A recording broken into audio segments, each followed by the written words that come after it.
Years ago, I played here when it was called Sandy Hill. I believe at the time it was a nine-hole course, and it was fairly ratty at the time. The people in the clubhouse were a little obnoxious, and the parking lot was gravel and mud.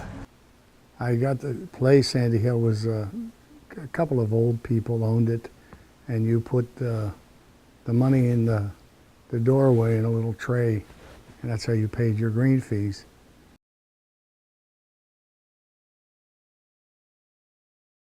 Yeah, I worked for a company in Swickley, PA called Rehosa Turf.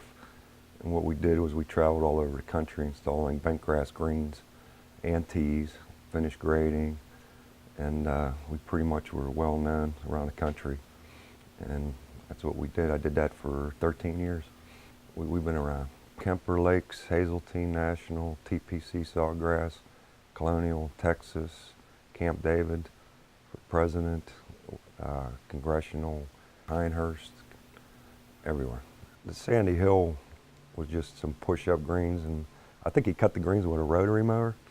So it really wasn't, it was just like a pitch and putt kind of thing. Really small greens. I mean, it was just for more practice than anything. I don't even know if you can really putt on the greens. They weren't really playable. They were maintained pretty high. So it was, you know, it needed redone, that's for sure. It was just like a pitch and putt kind of thing is really all it was. This house here, the right side of the house, that used to be the pro shop. The second pro shop, the first pro shop was this little shanty right here. That's where they used to put the money in the slot on the door on the other side. This used to pull down and you put your money in there. That's how people played when they golf. It was all on this door. It's been here forever.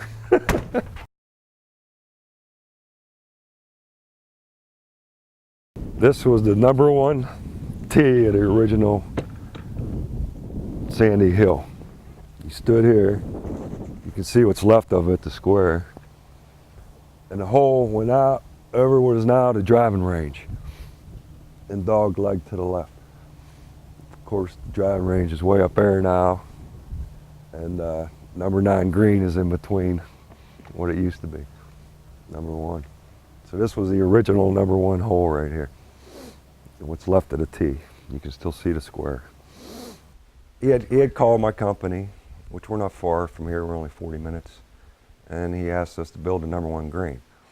So I came in with a couple guys, we started working on it, and you know, in a week we had it pretty much together, done, ready to sod. And so this is the new #1 hole when I first got here on day one.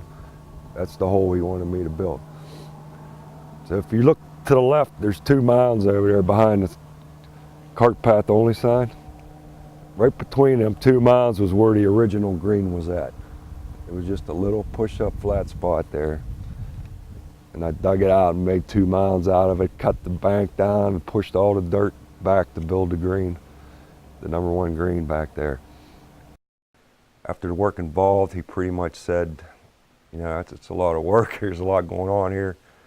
And he pretty much offered me more than I was making. It was perfect timing, really. I was in my mid-30s, and it was just, like I said, living in a hotel room 8 months out of the year or more is just, you know, it's a lot. It takes its toll on you. And it was a big decision to move on, but I made that decision, and I'm glad I did for it. I'm still here today.